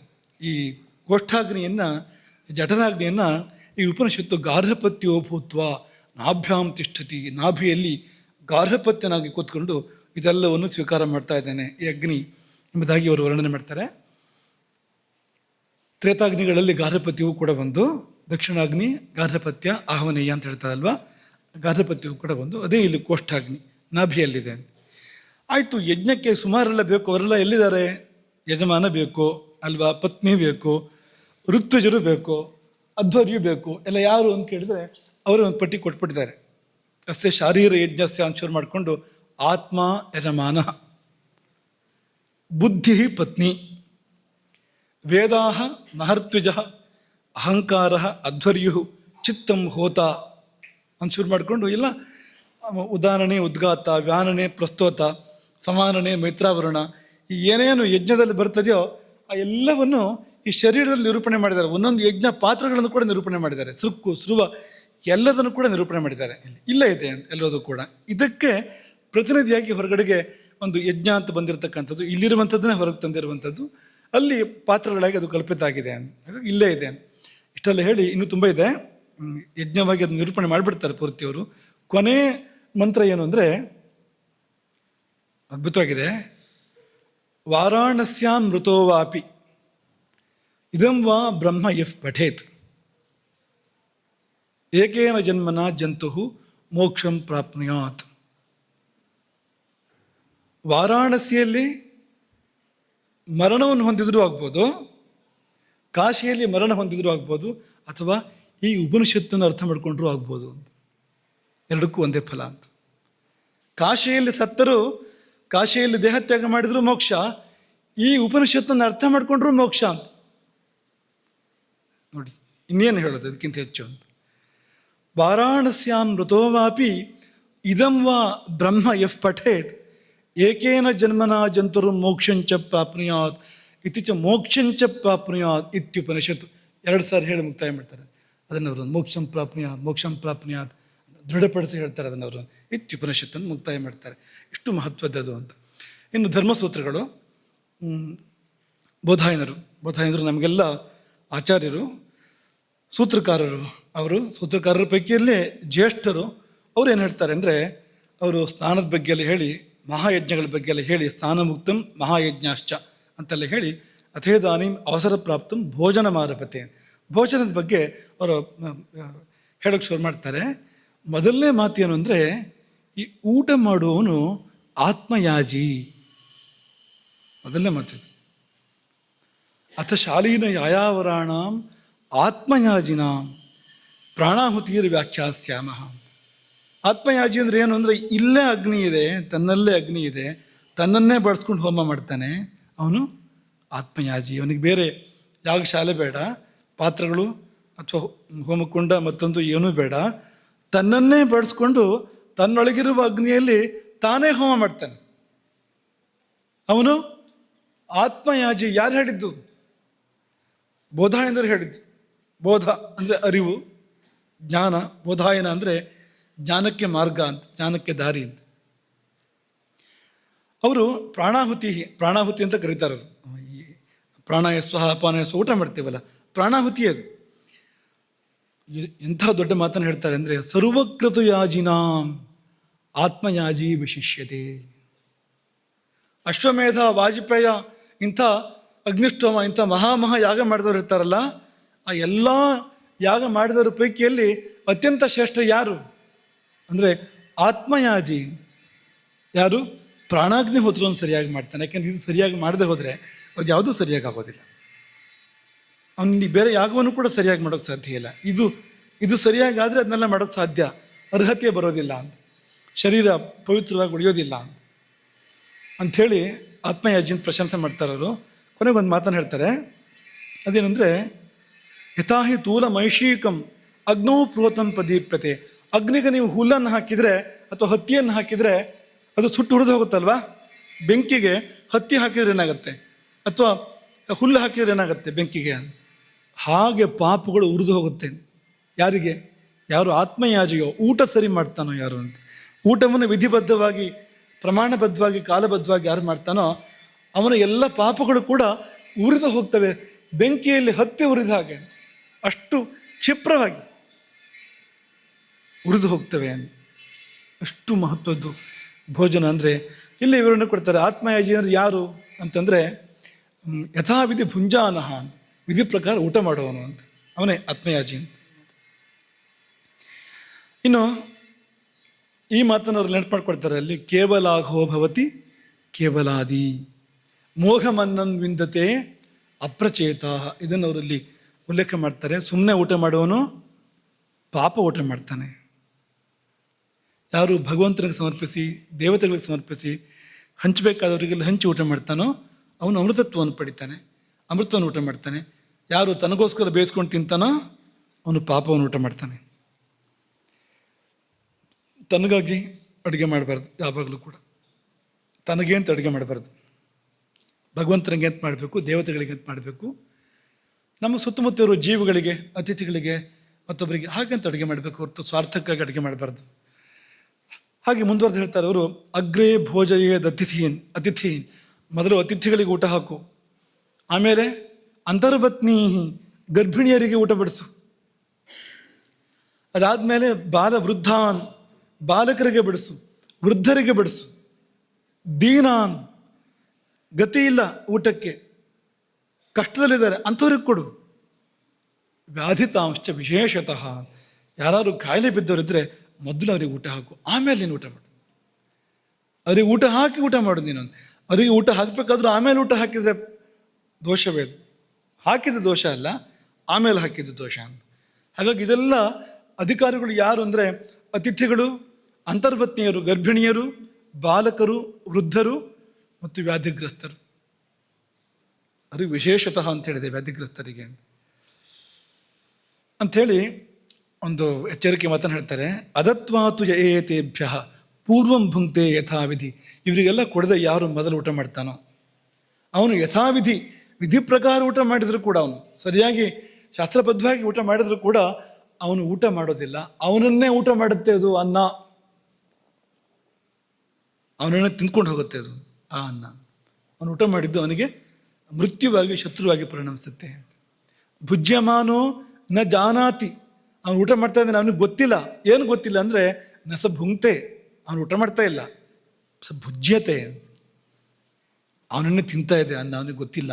ಇಷ್ಟರ ಮಟ್ಟಿನ ಗಂಭೀರ ಎಚ್ಚರಿಕೆಯನ್ನು ಕೊಡ್ತಾರೆ. ಹಾಗಾಗಿ ಸಲ್ಲಬೇಕಾದವ್ರಿಗೆ ಸಲ್ಲಿಸಿ ಆಮೇಲೆ ಊಟ ಮಾಡು, ಮೊದಲು ಊಟ ಮಾಡಬೇಡ ಎಂಬುದಾಗಿ ಗಂಭೀರ ಎಚ್ಚರಿಕೆಯನ್ನು ಕೊಡ್ತಾರೆ. ಆಮೇಲೆ ಇನ್ನೊಂದು ಮಾತು ಭಾಳ ಸ್ವಾರಸ್ಯವಾಗಿದೆ, ನಿಮಗೆಲ್ಲ ಖುಷಿಯಾಗುತ್ತೆ ಈ ಮಾತು, ಅನೇಕರಿಗೆ ಖುಷಿಯಾಗುತ್ತೆ ಈ ಮಾತು.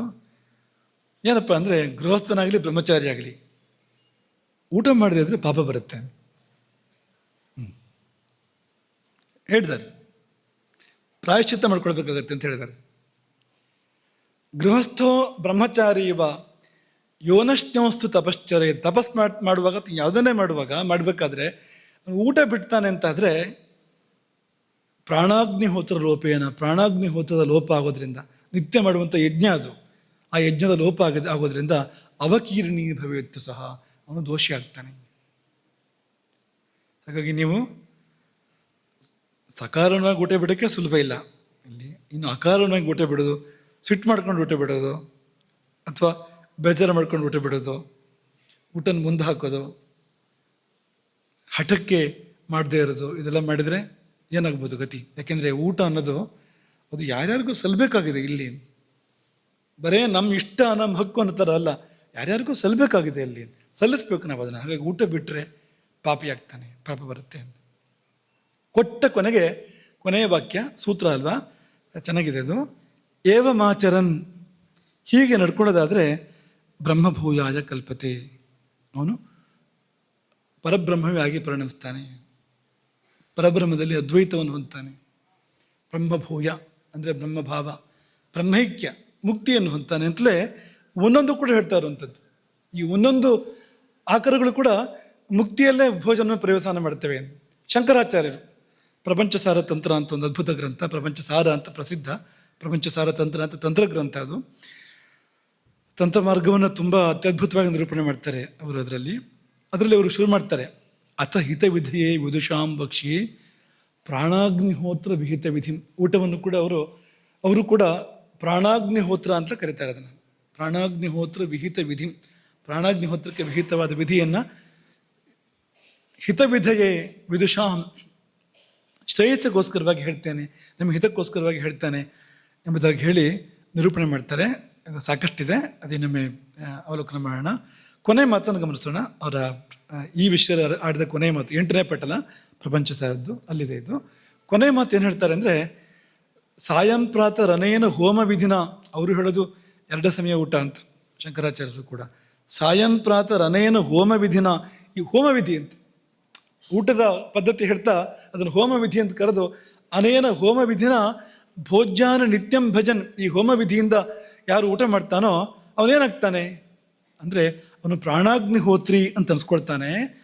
ಅವನು ಮತ್ತೆ ತಾಯಿ ಹೊಟ್ಟೆಯನ್ನು ಪ್ರವೇಶ ಮಾಡೋದಿಲ್ಲ. ಪ್ರಾಣಿ ನ ಪ್ರಮದೋದರಂ ಪ್ರವಿಶತಿ.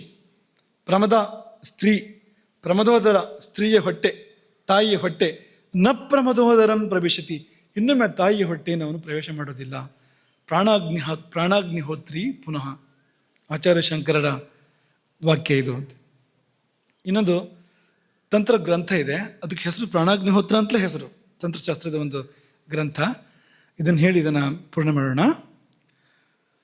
ಅವರು ಪ್ರಾರಂಭ ಮಾಡುವಾಗ ಈ ಶೂಲಭೃತ್ ಈಶ್ವರನಿಗೆ ಒಂದು ಪ್ರಾರ್ಥನೆ ಮಾಡ್ತಾರೆ. ಅವರು ಏನು ಪ್ರಾರ್ಥನೆ ಮಾಡ್ತಾರೆ ಅಂದರೆ, ಕಾಲಾಗ್ನಿ ರುದ್ರನಿಗೆ, ಮಣಿಪುರ ಚಕ್ರವಾಸಿ ಅಗ್ನಿಸ್ವರೂಪಿ ರುದ್ರನಿಗೆ ಅವ್ರು ಏನು ಪ್ರಾರ್ಥನೆ ಮಾಡ್ತಾರೆ ಅಂದರೆ, ಅಲ್ಪವಿತ್ತ ನರಾಯೇಚ ಅಗ್ನಿಹೋತ್ರಂ ನ ಕುರ್ವತೆ. ಅಗ್ನಿಹೋತ್ರ ಮಾಡೋಕ್ಕೆ ಸಾಧ್ಯ ಇಲ್ಲ, ಅದಕ್ಕೆ ಬೇಕಾದ ಸಾಧನ ಸಂಪತ್ತಿ ಇಲ್ಲ. ಅಂಥವರು ಪಾಪ ಏನು ಮಾಡಬೇಕು, ಅವರು ತೇಷಾಂ ಪ್ರಾಣಾಗ್ನಿಹೋತ್ರಂತೂ, ಅವರಿಗೆ ಪ್ರಾಣಾಗ್ನಿಹೋತ್ರವನ್ನು ಕೃಪೆ ಮಾಡು. ಪ್ರಸಾದಂ ಕುರು ಶೂಲಭೃತ್. ಏ ಶೂಲಧಾರಿಯೇ, ಶಿವನೇ, ಪ್ರಾಣಾಗ್ನಿಹೋತ್ರವೇ ಅವರ ಪಾಲಿಗೆ ಅಗ್ನಿಹೋತ್ರವಾಗುವಂತೆ ಅನುಗ್ರಹ ಮಾಡುವಂತ ಅದು ಪ್ರಾರಂಭ ಆಗುವಂಥದ್ದು ಗ್ರಂಥ ಅದು ಅಂತ. ಹಾಗಾಗಿ ಇಲ್ಲಿ ಕೂಡ ಮತ್ತು ಅದೇ ಮಾತು, ಅಗ್ನಿಹೋತ್ರಕ್ಕೂ ಭೋಜನಕ್ಕೂ ಒಂದು ತಾಳೆ ಅಂತ, ಅದೇ ಇದು ಇದೇ ಅದು ಎನ್ನುವಂಥ ಒಂದು ತಾಳೆಯನ್ನು ಅವ್ರು ಹೇಳ್ತಾ ಇದ್ದಾರೆ. ಅಗ್ನಿಹೋತ್ರ ಮಾಡಬೇಕಾದ್ರೆ ತುಂಬ ಯೋಗ್ಯತೆಗಳು ಬೇಕು, ಆದರೆ ಇದು ಎಲ್ಲರೂ ಮಾಡುವಂಥದ್ದು, ಪ್ರತಿಯೊಬ್ಬರು ಮಾಡುವಂಥದ್ದು, ಸ್ವಲ್ಪ ಸರಿಯಾಗಿ ಮಾಡಬೇಕು ಅನ್ನೋದು ಮಾತ್ರ ಇರುವಂಥದ್ದು ಅಂತ ತುಂಬ ಇದೆ. ಅದು ಅವ್ರು ಕೊನೆಯಲ್ಲಿ ಏನು ಹೇಳ್ತಾರೆ ಅಂದರೆ, ಅವರು ಕೂಡ ಒಂದು ರೂಪಕ್ಕೊಂದು ಕೊಡ್ತಾರೆ.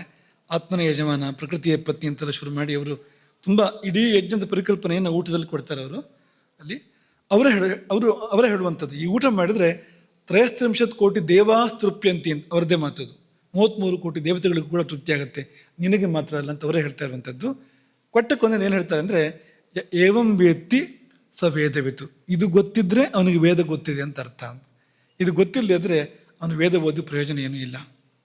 ಊಟ ಗೊತ್ತಿಲ್ಲದೆ ಇದ್ದರೆ ವೇದಾಧ್ಯಯನ ಮಾಡಿಯೂ ಪ್ರಯೋಜನ ಏನೂ ಇಲ್ಲ. ಊಟ ಮೊದಲು ಗೊತ್ತಿರಬೇಕು ಎಂಬುದಾಗಿ ಏವಂ ವೇತ್ತಿ ಸ ವೇದವಿತು ಸ ಆಹಿತಾಗ್ನಿ, ಅವನೇ ಅಗ್ನಿಹೋತ್ರಿ. ಸ ಹವ್ಯಕವಯೋ ಸಮರ್ಥ, ಅವನು ದೇವಮಾರ್ಗ ಪಿತೃಮಾರ್ಗ ಎರಡರಲ್ಲೂ ಸಮರ್ಥನಾಗ್ತಾನೆ. ದೇವತೆಗಳನ್ನು ಸಂತೃಪ್ತಿಪಡಿಸೋದು, ಪಿತೃಗಳನ್ನು ಸಂತೃಪ್ತಿಪಡಿಸೋದು, ಎರಡರಲ್ಲಿ ಕೂಡ ಅವನು ಸಮರ್ಥನಾಗ್ತಾನೆ ಎಂಬುದಾಗಿ ಹೇಳಿ ಅವರು ಪರ್ಯವಸಾನ ಮಾಡ್ತಾರೆ. ಹೀಗೆ ನಾವಿದನ್ನು ಕೆಲವು ಉದಾಹರಣೆ ಕೊಟ್ಟಿದ್ದು ನಿಮಗೆ. ಇವರೆಲ್ಲ ದಿಗ್ಗಜರು, ಜ್ಞಾನಿಗಳಲ್ಲಿ ಅಗ್ರೇಸರರು ಅಥವಾ ಆಚಾರ್ಯ ಶ್ರೇಷ್ಠರು, ಇಂಥವ್ರು ಆಡಿದ ಮಾತುಗಳು ಇವೆಲ್ಲವೂ ಕೂಡ. ಇದು ಹುಸಿ ಆಗ್ಲಿಕ್ಕೆ ಸಾಧ್ಯ ಇಲ್ಲ, ಇದರಲ್ಲಿ ಸತ್ಯ ಇಲ್ಲದೆ ಇರಲಿಕ್ಕೆ ಸಾಧ್ಯ ಇಲ್ಲ, ತಿರುಳು ಇಲ್ಲದೆ ಇರಲಿಕ್ಕೆ ಸಾಧ್ಯ ಇಲ್ಲ. ಇಲ್ಲಿ ನಾವು ತಿಳ್ಕೊಳ್ಳೋಕ್ಕಿರುವಂಥದ್ದು, ತಿಳ್ಕೊಂಡು ನಾವು ಮಾಡೋಕ್ಕಿರುವಂಥದ್ದು. ಹಾಗಾಗಿ ಊಟವೇ ಯಜ್ಞವಾಗಬೇಕು. ಅದಕ್ಕೆ ಎರಡೂ ಸಂಗತಿಗಳು ಬೇಕು, ಭಾವ ಬಾಹ್ಯ ಎರಡೂ ಬೇಕು. ಒಂದು, ಆ ಭಾವದಲ್ಲಿ ನಿನಗೆ ನಿವೇದನ, ನೈವೇದ್ಯ, ನಿನ್ನದಿದು, ನಿನಗೆ ಎಂಬ ಭಾವ, ಆ ಭಾವ ಬೇಕು. ಇನ್ನೊಂದು, ವಿಧಿಗಳನ್ನು ಸರಿಯಾಗಿ ಮಾಡಬೇಕು. ಭಾವನೆ ತುಂಬ ಕೆಲಸ ಮಾಡುವಂಥದ್ದು ಪ್ರಧಾನವಾಗಿ. ವಿಧಿಗಳನ್ನು ಸರಿಯಾಗಿ ಮಾಡಬೇಕು ಅಂದರೆ, ಕಾಲ, ಯಾವಾಗ ಊಟ ಮಾಡಬೇಕು, ದೇಶ, ಎಲ್ಲಿ ಊಟ ಮಾಡಬೇಕು, ಮಾತ್ರ, ಎಷ್ಟು ಊಟ ಮಾಡಬೇಕು, ಹಿತ, ಏನನ್ನು ಊಟ ಮಾಡಬೇಕು, ಇಂಥದ್ದು. ಇದೆಲ್ಲವನ್ನು ಗಮನಿಸಿ ಊಟ ಮಾಡೋದಾದರೆ ಅದು ಅದ್ಭುತವಾಗಿರ್ತಕ್ಕಂಥ ಅಗ್ನಿಹೋತ್ರವಾಗಿ, ಯಾರು ಬೇಕಾದರೂ ಮಾಡುವಂಥ ಅಗ್ನಿಹೋತ್ರವಾಗಿ ಅದು ಪರಿಣಮಿಸುತ್ತೆ. ಹಾಗಾಗಿ ಇದು ಪ್ರಾಣಾಗ್ನಿಹೋತ್ರ. ಪ್ರಾಣಾಯ ಸ್ವಾಹ, ಅಪಾನಾಯ ಸ್ವಾಹ, ವ್ಯಾನಾಯ ಸ್ವಾಹ, ಉದಾನಾಯ ಸ್ವಾಹ, ಸಮಾನಾಯ ಸ್ವಾಹ ಅಂತೆಲ್ಲ ಹೇಳಿಯೇ ಊಟ ಮಾಡುವಂಥ ಪದ್ಧತಿ. ಸರ್ವಭೂತೇಭ್ಯ ಅಂಥೇಳಿ, ಬ್ರಹ್ಮಣೆ ಅಂಥೇಳಿ ಹಾಗೆಲ್ಲ ಹೇಳಿಯೇ ಊಟ ಮಾಡ್ತಕ್ಕಂಥ ಪದ್ಧತಿ. ಈ ಪ್ರಾಣಾಪಾನಗಳಿಗೂ ಅಗ್ನಿಗೂ ತುಂಬ ಸಂಬಂಧ ಇದೆ. ಮತ್ತು ಅವು ಪ್ರಾಣಾಪಾನಗಳೇ ಶರೀರವನ್ನು ನಡೆಸ್ತಾ ಇರುವಂಥದ್ದು, ಈ ಪ್ರಾಣಶಕ್ತಿಗಳು ಶರೀರವನ್ನು ನಡೆಸ್ತಾ ಇರುವಂಥದ್ದು. ಪ್ರಾಣ ಇಲ್ಲಿದೆ, ಈ ಭಾಗ ಪೂರ್ತಿ ನೋಡ್ಕೊಡುತ್ತೆ ಅಂಥದ್ದು.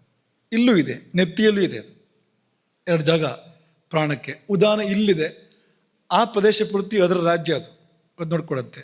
ಸಮಾನ ನಾಭಿಯಲ್ಲಿದೆ, ಅದು ಈ ಹೊಟ್ಟೆ ವಿಷಯ ಪೂರ್ತಿ ನೋಡ್ಕೊಳ್ಳುತ್ತೆ. ಅದು ಅಗ್ನಿಯನ್ನು ಸರಿ ಇಡೋದು ಅದೇನೆ. ವ್ಯಾನ ಎಲ್ಲೆಡೆ ಇದೆ. ಅಪಾನ ಮೂಲಾಧಾರ ಚಕ್ರದಲ್ಲಿ ಆಸನ ಸ್ಥಾನದಲ್ಲಿದೆ ಅಪಾನ, ಆ ಪ್ರದೇಶದ ಎಲ್ಲವನ್ನು ಕೂಡ ಅದು ನೋಡ್ಕೊಳ್ಳುತ್ತೆ.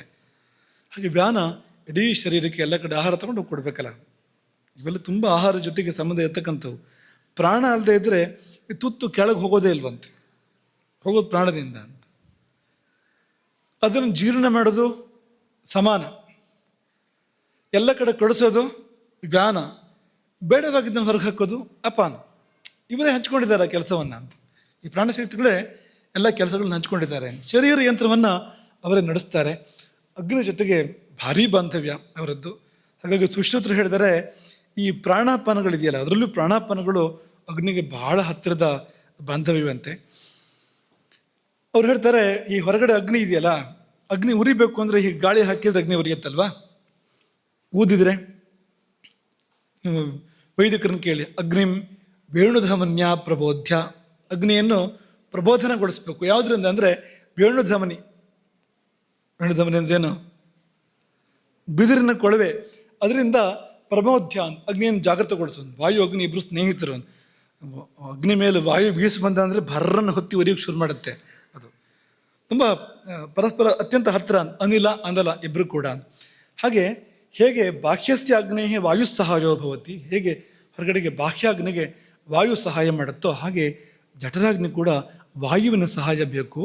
ಅದೇನಪ್ಪ ಅಂದರೆ ಈ ಪ್ರಾಣಾಪಾನಗಳು. ಪ್ರಾಣಾಪಾನ ಸಮಾನೇಸ್ತು ಸರ್ವತಃ ಪವನೇ ಸ್ತ್ರಿಭಿ ಧ್ವಾಯತೆ ಪಾಲ್ಯತೆ ಚಾಪಿ ಸ್ವಾಂ ಸ್ವಾಂ ಗತಿ ಮವಸ್ಥಿತಿ. ಈ ಪ್ರಾಣ ಮತ್ತು ಅಪಾನ ಇದೆರಡು ಧ್ವಾಯತೆ ಅಂತ ಅಂದರೆ ಈ ಅಗ್ನಿಯನ್ನು ಎಬ್ಬಿಸೋದು ಪ್ರಾಣಾಪಾನಗಳು. ಧಮನ ಅಂದರೆ ಈ ಅಗ್ನಿಯನ್ನು ಜಾಗೃತ ಮಾಡುವಂಥದ್ದು, ಪ್ರಜ್ವಲಿತ ಮಾಡುವಂಥದ್ದು ಪ್ರಾಣಾಪಾನಗಳು. ಆಮೇಲೆ ಪಾಲನ, ಅದನ್ನು ನೋಡ್ಕೊಳ್ಳೋದು ಸಮಾನ, ಸಮಾನ ವಾಯು. ಇಬ್ಬರು ಈ 3 ಜನರು ಹಂಚ್ಕೊಂಡಿದ್ದಾರೆ. ಉಳಿದಿಬ್ಬರಿಗೆ ಇಲ್ಲಿ ಪಾತ್ರ ಇಲ್ಲ, ಅದನ್ನು ಸ್ಪಷ್ಟವಾಗಿ ಹೇಳ್ತಾರೆ ಅವರು.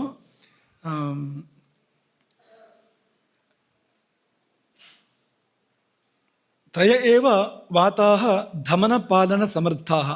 ತ್ರಯ ಏವ ವಾತಾಹ, 3 ಪ್ರಾಣಗಳು, ಪ್ರಾಣ ಅಪಾನ ಸಮಾನ. ಇವರೇ ಧಮನ ಪಾಲನ ಸಮರ್ಥಾಹ. ನಾವು ವ್ಯಾನೋದಾನಗಳಲ್ಲ ಅಂತ ಒಂದು ಸಣ್ಣ ವಿಭಾಗ ಮಾಡ್ತಾರೆ.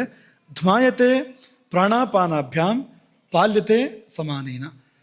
ಉರಿಸುವವರು ಪ್ರಾಣಾಪಾನಗಳು, ನೋಡ್ಕೊಳ್ಳೋನು ಸಮಾನ.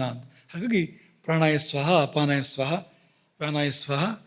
ಹಾಕೋದು ಅಗ್ನಿಗೆ, ತುತ್ತನ್ನು ಹಾಕೋದು, ಆಹುತಿಯನ್ನು ಹಾಕೋದು ಅಗ್ನಿಗೆ. ತಗೊಳ್ಳೋರು ಯಾರು ಅದನ್ನು ಅಂದರೆ ಪ್ರಾಣಾಯ ಸ್ವಹ, ಅಪಾನಾಯ ಸ್ವಹ, ಪ್ರಾಣಶಕ್ತಿಗಳು ಅದನ್ನು ತಗೊಂಡು ಶರೀರವನ್ನು ನಡೆಸ್ತವೆ. ಇಷ್ಟು ಇವತ್ತಿಗಿರಲಿ. ನಾಳೆ ಮುಂದಿನ ಭಾಗವನ್ನು, ಆ ಪ್ರಶ್ನೆಗೆ ಉತ್ತರವನ್ನು ಗಮನಿಸೋಣ. ಊಟ ತಪಸ್ಸು ಹೇಗೆ ಅನ್ನೋದನ್ನು, ಭೋಜನ ತಪಸ್ಸು ಹೇಗೆ ಅನ್ನೋದನ್ನು ಗಮನಿಸೋಣ. ಹರೇ ರಾಮ. ಗೋಕರ್ಣಮಂಡಲಾಧೀಶ್ವರ ಶ್ರೀಮಜ್ಜಗದ್ಗುರು ಶಂಕರಾಚಾರ್ಯ ಶ್ರೀ ಶ್ರೀ ರಾಘವೇಶ್ವರ ಭಾರತೀ ಸ್ವಾಮಿ ಮಹಾರಾಜ್ ಕೀ